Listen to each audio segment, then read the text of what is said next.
예수를 믿는다는 건 좁은 길을 가는 것이며, 예수를 믿는다는 건 지금만 힘든 것이 아니라 예수님 당시엔 더 힘들었고, 더 아팠고, 더 괴로웠고, 더 가난했고, 더 무시당했고, 더 멸시당했었다고. 여러분 성경 한번 보세요. 요한복음 6장 41절. 요한복음 6장 41절. 우리 다 같이 읽겠습니다. 시작. 자기가 하늘에서 내려온 떡이라 하심으로 유대인들이 예수에 대하여 수군거려. 예수님이 자기 자신을 뭐라고 소개했냐면, 나는 하늘에서 내려온 떡이야. 나는 하늘에서 내려온 떡이야. 이렇게 말했더니 당시 유대인들이 예수님이 한 그 말에 대해서 수군거리기 시작해요. 그 수군거리던 사람 중에 한 사람이 42절에 보니까 이르되 이는 요셉의 아들 예수가 아니냐. 그 부모를 우리가 아는데 자기가 지금 어찌하여 하늘에서 내려왔다 하느냐. 쉽게 말하면, 아니 내가 저 예수란 사람의 아버지 엄마를 아는데 지가 아빠 엄마한테 태어났지 지가 무슨 하늘에서 내려온 떡이야. 이렇게 말하면서 어떤 사람이 비아냥거리고 조롱하며 멸시하며 무시했어요. 그런 이야기를 듣더니 예수님이 43절에 예수께서 대답하여 이르시되 너희는 서로 수군거리지 말라 라고 말씀하시면서 예수님은 요한복음 6장 44절에 복음 중에 복음, 구원의 정답, 구원의 해답, 구원의 길을 우리에게 말씀하셨어요. 요한복음 6장 44절 다 같이 읽겠습니다. 시작. 나를 보내신 아버지께서 이끌지 아니하시면 아무도 내게 올 수 없으니 오는 그를 내가 마지막 날에 다시 살리리라. 자, 나를 보내신 아버지께서 이끌지 아니하시면 아무도 내게 올 수 없어. 이것이 구원의 길이고 구원의 정답이고 구원의 해답이에요. 이 말씀을 조금 어려운 말로 신학적으로 제가 한번 풀어보면, 구원이란 예수님을 이 땅에 보내신 하나님께서 우리를 예수님에게로 이끈 하나님의 절대적인 행동, 하나님의 주권적인 행동, 그걸 구원이라고 말해요. 다시요. 구원이란 예수님을 이 땅에 보내신 하나님께서 우리를 예수님께로 이끄신 하나님의 주권적인 행동, 그것을 구원이라 그래요. 그래서 하나님이 우리를 예수님에게로 이끌지 아니하시면 그 어떤 사람도, 그 누구도 예수님을 믿고 구원받을 수가 없다는 거예요. 다시 말해서 우리가 구원받을 수 있었던 건 내가 예수님을 믿었기 때문이 아니라 하나님이 나를 예수님을 믿도록 은혜를 주셨기 때문이다 라고 해석하면 가장 정확한 거예요. 가끔 어떤 사람들은 내가 예수님을 믿었지, 내가 교회를 다녔지, 내가 하나님을 믿었지, 그래서 구원이란 사람의 결단으로 나타나는 현상이야 라고 말하는 사람이 있거든요. 하지만 오늘 요한복음 6장 44절은 구원은 사람의 노력과 결단으로 이루어진 결과물이 아니라 나를 보내신 아버지께서 이끌어 주심으로 내가 받은 선물, 그것을 구원이다 라고 말해요. 그래서 어떤 사람이 구원받을 수 있는 건 하나님이 은혜를 주셔야만, 또 하나님이 이끌어 주셔야만 구원받을 수 있다는 거예요. 만일 하나님이 은혜를 주시지 않으시면, 하나님이 이끌어 주시지 않으시면 이 세상 그 어떤 사람도 구원받을 수 없다. 그것이 기독교의 진리예요. 이 땅에 사는 모든 사람은 그러므로 하나님이 내미시는 은혜의 손을 붙잡아야 돼요. 하나님이 우리에게, 죄 많은 우리에게 은혜의 손을 이렇게 내밀어요. 그러면 그 손을 꼭 붙잡음으로 우린 구원받을 수 있고, 우린 예수님을 믿을 수 있고, 우린 영생을 선물로 받을 수 있다. 그것이 우리가 받은 구원의 신비함이고, 그것이 우리가 받은 구원의 신령함이라는 거예요. 자, 좀 더 구체적으로 설명해 볼게요. 우리가 받은 구원은 하나님이 내밀어 주신 은혜의 손을 내가 믿음으로 손을 쭉 내밀어서 하나님의 손을 붙잡음으로 일어난 신비하고 신령한 사건이다 라고 보면 가장 정확해요. 다시요. 우리가 받은 구원은 하나님이 내밀어 주신 은혜의 손을 내가 믿음으로 꽉 붙잡음으로 일어난 신비하고 신령한 사건이다. 그러므로 우리가 받은 구원을 좀 더 자세히 설명하면 하나님은 우리에게 은혜의 손을 내밀어 주셨어요. 우리는 구원받을 만한 조건도, 자격도, 능력도, 실력도 없었거든요. 근데 하나님은 그 어떤 자격이나 조건이나 능력을 따지지 않고 우리에게 하나님의 은혜의 손을 쑥 내밀어 주셨어요. 자, 그랬을 때 우리가 믿음의 손을 쭉 뻗어서 하나님의 은혜의 손을 꽉 붙잡았어요. 그러므로 일어난 사건, 그것을 구원이다 라고 말할 수 있다는 거예요. 근데 문제는 뭐냐면 하나님이 은혜의 손을 내밀었어요. 나는 믿음의 손을 뻗었어요. 그러므로 말미암아 구원을 받았는데, 좀 더 구체적으로 나가면 하나님의 거룩한 손을 죄 많은 인간이 직접 붙잡을 수가 없어요. 그러니까 하나님의 은혜의 손이 있고 죄 많은 인간의 손이 있는데 그 가운데 예수님이 계세요. 그래서 예수님은 100% 하나님이시며 100% 사람이잖아요. 그러니까 하나님의 은혜의 손을 죄 많은 인간이 믿음으로 손을 쫙 뻗었는데 그 손을 중간 역할을 하신 분이 누구냐? 예수 그리스도다. 그러므로 예수 그리스도로 말미암아 죄 많은 인간은 하나님의 은혜의 손을 붙잡을 수 있었고, 예수 그리스도로 말미암아 죄 많은 인간은 구원을 받게 됐다. 이것이 신학적으로 완벽한 진리고 신학 성경적으로 완벽한 구원에 대한 혜택이라는 거예요. 여러분, 이렇게 하나님은 우리에게 어마어마한 은혜를, 어마어마한 사랑을, 어마어마한 축복을 주셨어요. 그러므로 우리가 오늘 수원은혜교회라는 곳에 와서 예배할 수 있었던 것도 하나님의 보이지 않는 손이 우리를 이끄신 거예요. 우리가 지금까지 예수님을 믿을 수 있었던 것도 하나님의 보이지 않는 손이 우리를 인도하신 거예요.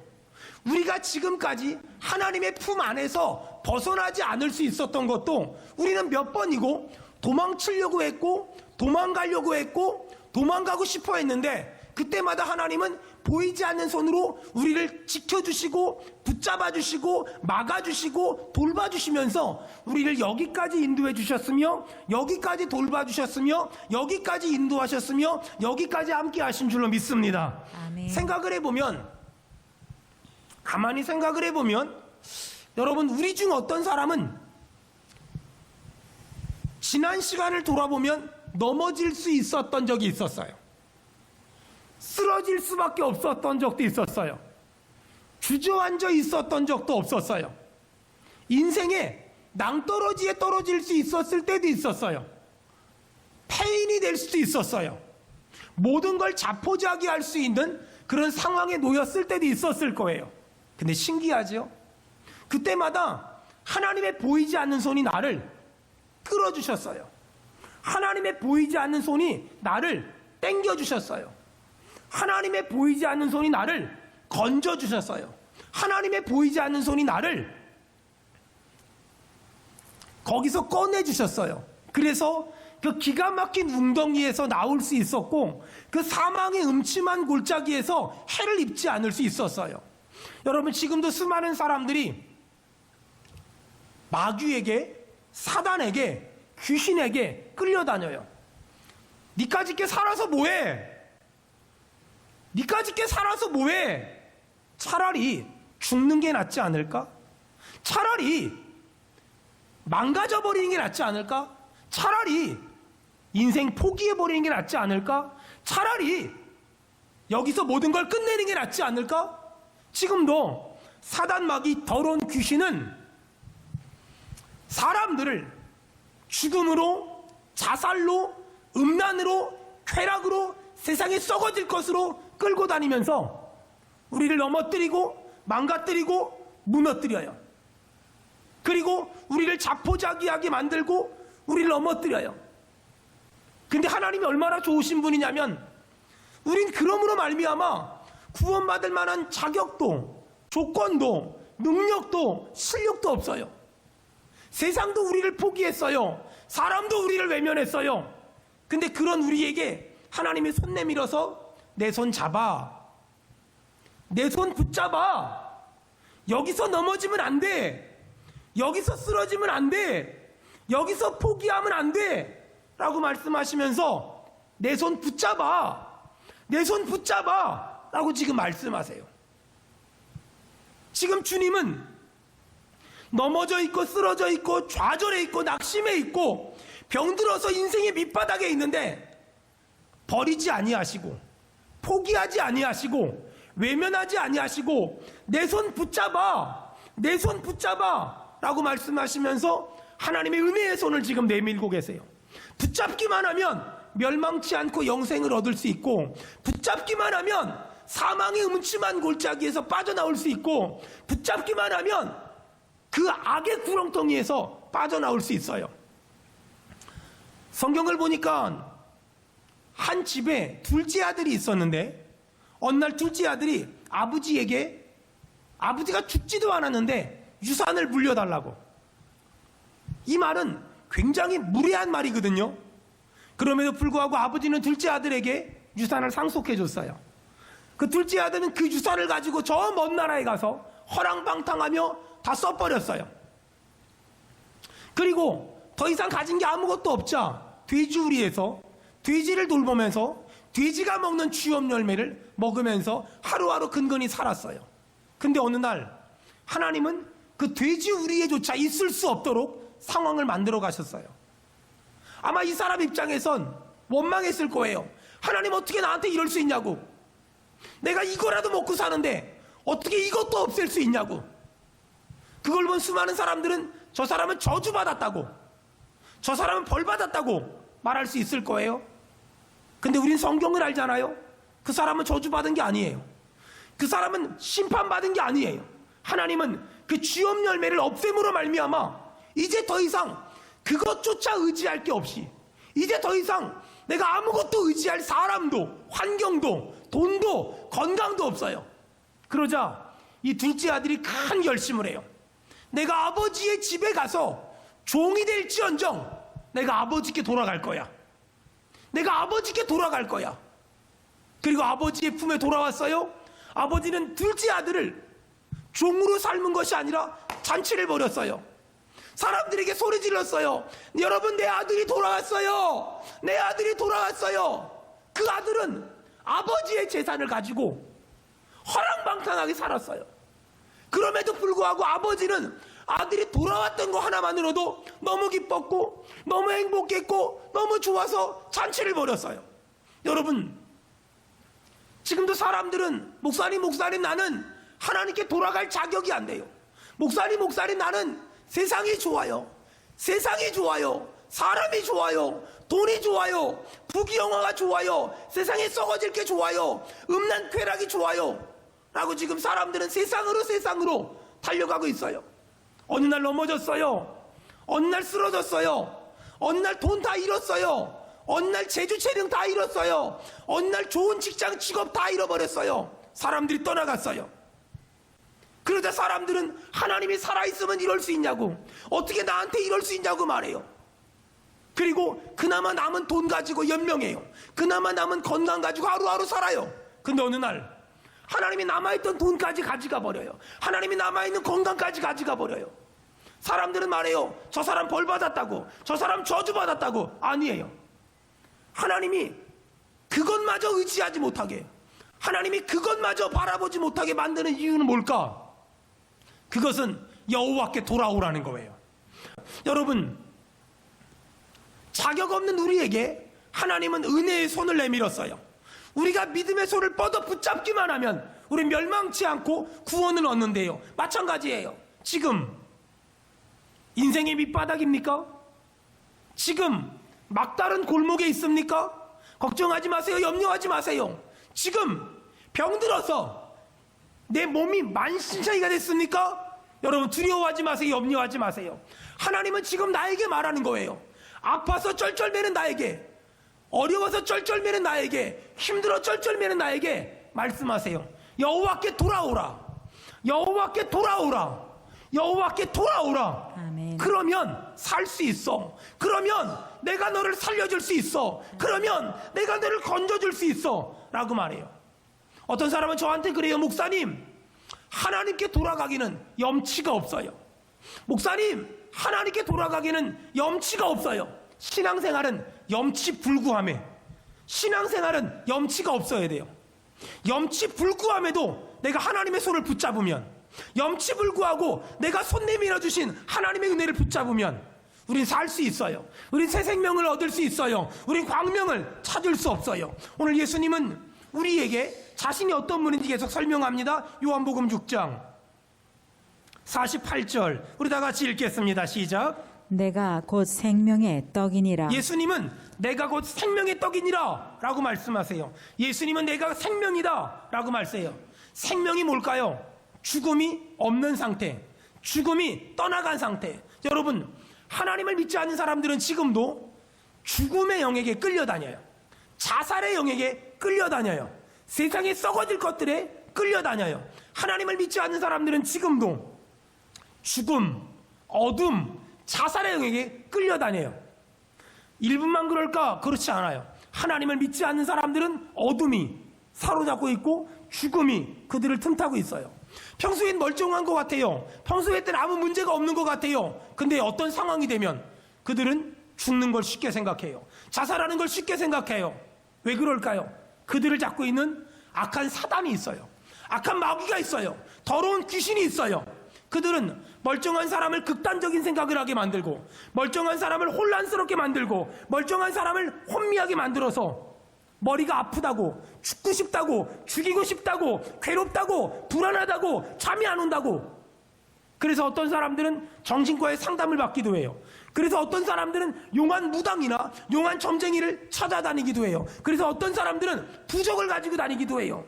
혹시 오늘 말씀을 듣는 분들 중에서 그런 증상이 있는 사람들이 있습니까?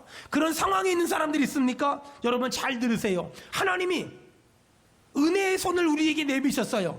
그 하나님의 은혜의 손을 붙잡으세요. 그러면 멸망치 않고 영생을 얻게 될 것이며, 하나님의 은혜의 손을 붙잡기만 하면, 예수의 생명이 그 안에 들어가기만 하면 어둠은 떠나갈 겁니다. 죽음은 아멘. 떠나갈 겁니다. 아멘. 자살의 영은 떠나갈 줄 믿습니다. 아멘. 여러분, 오늘 믿음의 손을 쫙 펴서 하나님을 붙잡으면 하나님이 내 손잡아 일으켜 주실 줄로 믿습니다. 아멘. 사랑하는 여러분, 어릴 적에 저희 엄마가 바지락을 캐와요. 신기하지요? 여러분, 죽은 바지락과 산 바지락 차이를 아십니까? 죽은 바지락과 산 바지락의 차이. 죽은 바지락은요, 열어보면 바닷물이 들어가 있어요. 산 바지락은 바닷물이 조금도 안 들어가 있어요. 왜? 산 바지락은 그 안에 생명이 있으니까 외부로부터 그 어떤 것도 못 들어오게 만들어요. 바다에 살지만 바다의 영향을 전혀 안 받아요. 그것이 그리스도인이에요. 그리스도인은 세상에 살지만 세상에 물들지 않은 사람, 세상에 살지만 세상에 영향을 받지 않은 사람, 그 사람을 그리스도인이라고 말해요. 여러분, 바다 위에 배가 떠 있지 배 안에 바닷물이 들어올 수 없어요. 그래야만 배가 운행할 수 있어요. 마찬가지예요. 예수를 믿으면 예수 안에 생명이 내 안에 들어와요. 생명이 들어오면 죽음이 떠나가고, 빛이 들어오면 어둠이 떠나가는 거예요. 오늘 우리가 하나님이 내미신 은혜의 손을 붙잡기만 하면 내 안에 예수의 생명이 들어오면서 내 안에 있던 죽음의 영이 떠나갈 것이며, 내가 예수의 하나님의 은혜의 손을 붙잡으면 예수의 빛이 들어오면서 어둠은 떠나갈 줄 믿습니다. 아멘. 사랑하는 여러분, 전 우리 성도들이 어둠에 잡혀 살지 말고, 전 우리 성도들이 죽음에 매여 살지 말고, 오늘 예수의 생명을 받아들임으로 죽음이 떠나가길 바라며, 오늘 예수의 빛을 받아들임으로 어둠이 떠나가기를 주의 이름으로 축원합니다. 아멘. 예수 믿고 생명이 들어온 상태, 예수 믿고 빛이 들어온 상태를 가장 잘 설명하는 게 뭐냐? 전 찬송가 182장 같아요. 여러분 한번 펴보세요. 이 찬송가 182장에는요 강물같이 흐르는 기쁨, 너무 좋지 않아요? 여러분, 예수를 믿으면 여러분은 경험을 했는지 안 했는지 모르지만 정말 강물같이 흐르는 기쁨이 있어요. 정말 예수를 믿잖아요? 그러면 2절에 보니까 나의 생명이 솟게 된대요. 정말 예수를 믿잖아요? 3절에 하늘에서 단비가 내린대요. 정말 예수를 믿잖아요? 4절에 생명신에 넘쳐 흐른대요. 정말 예수를 믿잖아요? 내 안에서 놀라우신 주의 은혜가 임한대요. 저는 우리 성도들이 오늘 예수의 생명을, 예수의 빛을 받아들임으로 말미암아 강물같이 흐르는 기쁨을 경험하고, 나의 생명이 솟게 되는 걸 경험하고, 하늘에서 단비가 내리는 걸 경험하고, 생명시내가 넘쳐 흐르는 걸 경험하고, 놀라운 주의 은혜를 경험하게 되기를 주의 이름으로 축원합니다. 아멘. 사랑하는 여러분, 오늘 예수의 생명을 받아들이세요. 오늘 예수의 빛을 받아들이세요. 예수의 생명, 예수의 빛을 받아들이는 건 간단해요. 오늘 하나님이 내미신 은혜의 손을 믿음으로 딱 붙잡으세요. 오늘 그분을 모셔드리세요. 오늘 그분을 믿기로 결단하세요. 그럼 멸망치 않고 영생을 얻게 될 것이며 그분이 내 손잡아 일으켜 주실 거예요. 오늘 48절 보면은요, 48절, 예수님은 자신을 생명의 떡이라.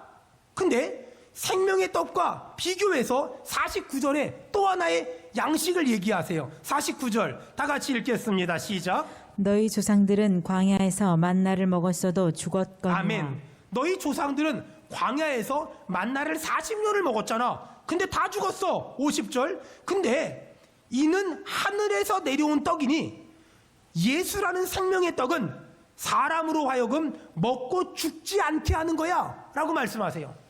40년 동안 만나를 먹은 사람들도 다 죽었는데 예수라는 생명의 양식을 먹으면 죽지 않고 멸망치 않고 영생을 얻을 수 있어 라고 말하는 거예요. 여러분 그거 아세요? 예수를 믿는 사람이 생각하는 죽음과 예수를 안 믿는 사람이 생각하는 죽음은 완전히 달라요. 예수를 안 믿는 사람이 생각하는 죽음은 너무 불쌍해요. 너무 치근해요. 너무 가련해요. 근데 예수를 믿는 사람이 생각하는 죽음은 천국 가는 거잖아요. 그러니까 예수 믿고 죽은 사람은 복 받은 거예요. 예수 믿고 죽은 사람은 영생을 얻는 거예요. 거긴요 눈물도 없고요, 아픔도 없고요, 거기는요 주사도 없고요, 거기는 약도 안 먹어도 되고요, 거기는 중환자실도 없고요. 얼마나 좋은데요. 얼마나 좋게요. 진짜 좋아요. 너무 좋아요. 단 아쉬운 건 인간적으로 만나지를 못하는 거. 그게 좀 아쉬운 거지. 예수를 믿고 죽는 사람은 절대 불쌍하지 않아요. 절대 가엾지 않아요. 근데 예수 안 믿고 죽는 사람들은 진짜 불쌍해요. 지옥 갈 건데. 예수 안 믿고 죽은 사람은 너무 불쌍해요. 영원토록 꺼지지 않는 지옥불에 있을 텐데 얼마나 불쌍해요. 얼마나 가여워요. 얼마 전에 제가 어떤 책에서 읽은 글인데, 현대인의 죽음을 비석에 한 줄로 남긴다면 이렇게 쓰면 된대요.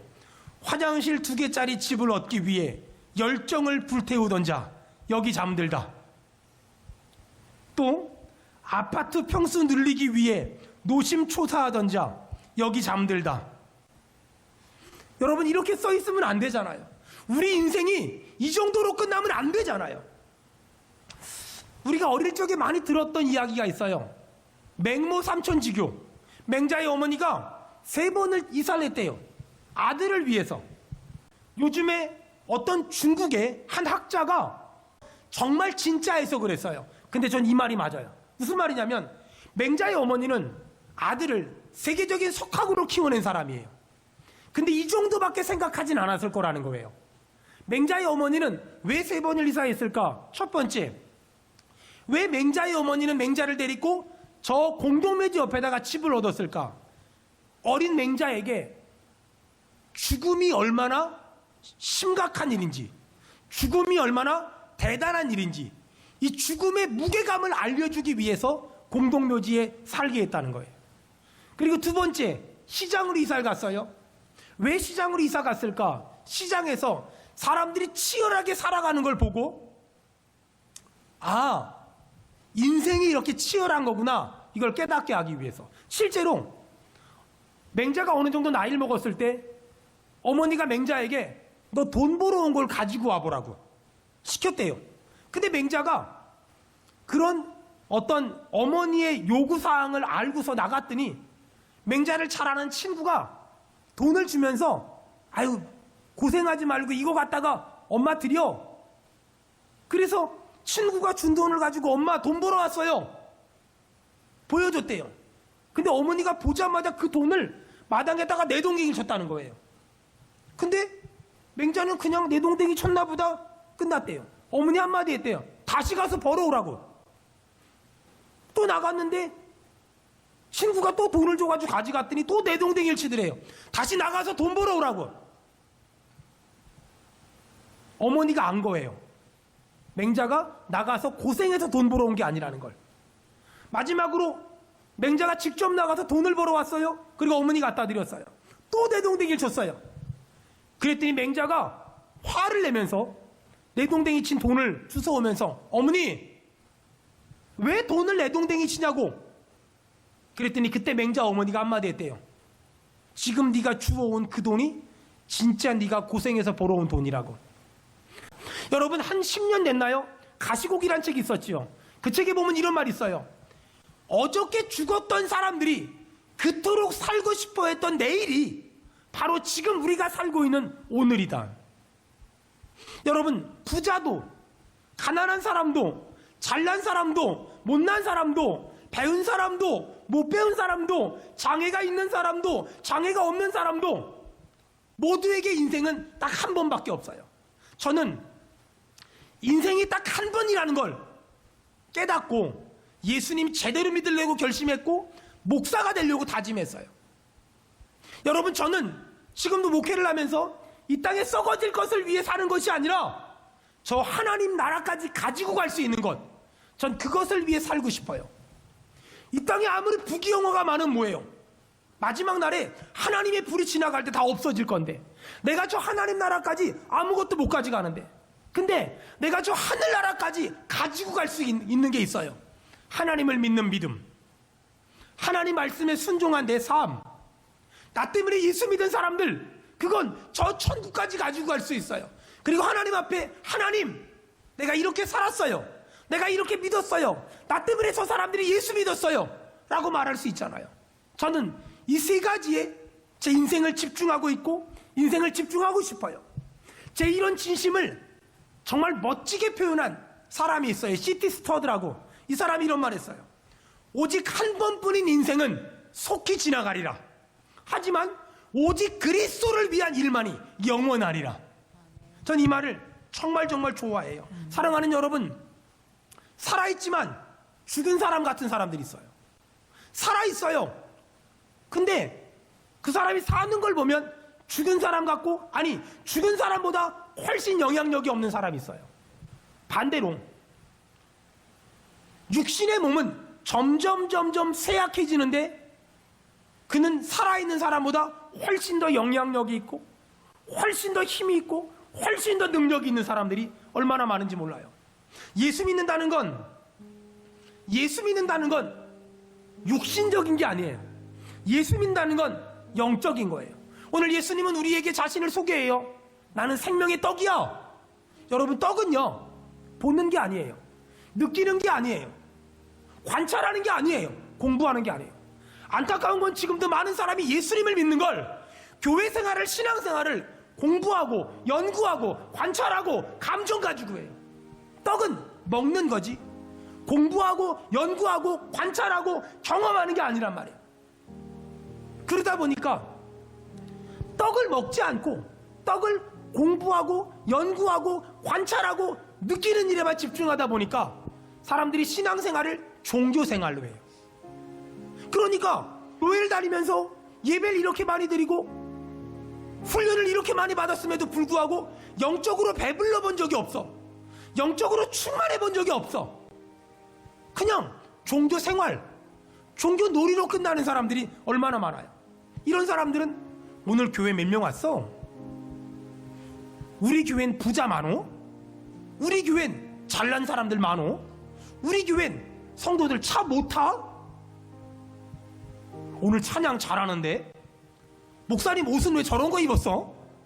이러면서 사람들은 그런 데만 관심 있지 영적으로 말씀을 듣고 배불러 본 적, 찬송을 하면서 은혜를 받아본 적, 그런 적은 거의 없는 사람들이 많아요. 오늘 예수님은 자기 자신을 뭐라고 말하냐면 나는 생명의 떡이야. 나를 먹어야 돼.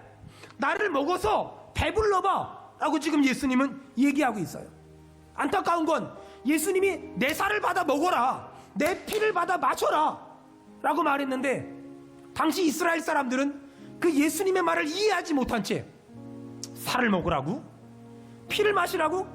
우리가 식인종이야 라고 말하면서 영적인 걸 육적으로 이해했고 영적인 걸 인간적으로 해석했어요. 그래서 어떤 사람들은 예수쟁이들 저것들 식인종들이래, 사람 잡아먹는데 라는 유언비어까지 막 퍼지기 시작했어요. 여러분, 왜 사람들이 낙심할까요? 왜 사람들이 좌절할까요? 가난해서? 병들어서? 아니에요. 왜 사람들이 낙심할까? 왜 사람들이 절망할까? 예수를 먹어본 적이 없는 거예요.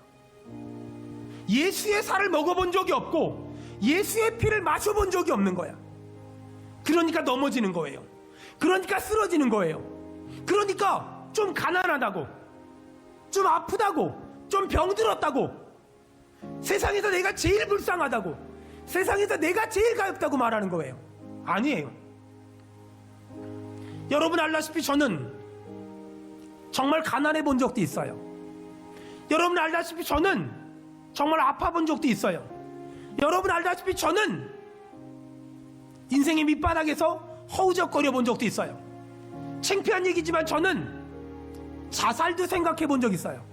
창피한 얘기지만 저는 정신과 약도 먹어본 적이 있어요.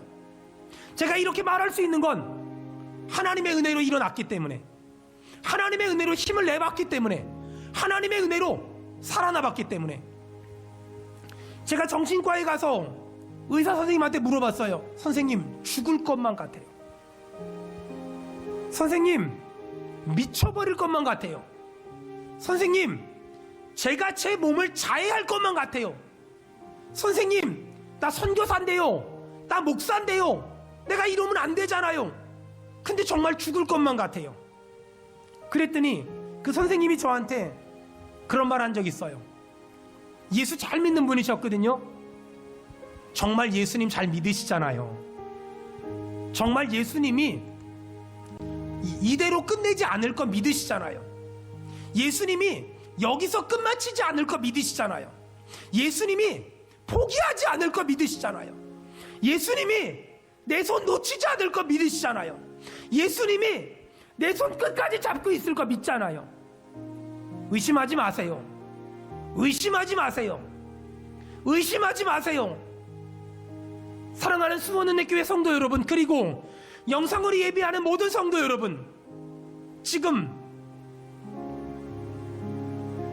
마치 돼지우리에서 쥐염 열매를 먹고 있는 것처럼 비참한 상황입니까? 쥐염 열매도 나도 많으면 좋겠는데 이제 그것조차 떨어지고 있는 상황입니까? 하나님은 그런 우리에게 말씀하세요. 여호와께 돌아오라고요. 여호와께 돌아오라고요. 여호와께 돌아오라고요. 제가 어저께 이 찬양을 폐회송으로 부르려고 수십 번 수백 번을 계속 부르는데 가사가 이래요. 내 백성이 나를 떠나 돌아섰지만 내 사랑이 내 백성을 포기할 수 없으니, 내 사랑이 내 백성을 포기할 수 없으니 내 모든 건 내어주고 나 그들을 얻을 거다. 내 모든 건 내어주고 나 그들을 얻을 거다. 아멘. 내 모든 건 내어주고 나 그들을 얻을 거다. 아멘. 여러분, 우린 돌아섰지만 하나님은 우리에게서 돌아선 적이 없대요. 우린 넘어졌지만 하나님의 사랑은 영원하대요. 아멘. 사랑하는 여러분, 오늘 예수의 생명을 받아들이면 내 안에 있는 죽음의 영이 떠나갈 것이며, 오늘 예수의 빛을 받아들이면 오늘 내 안에 있는 어둠의 영이 떠나갈 줄 믿습니다.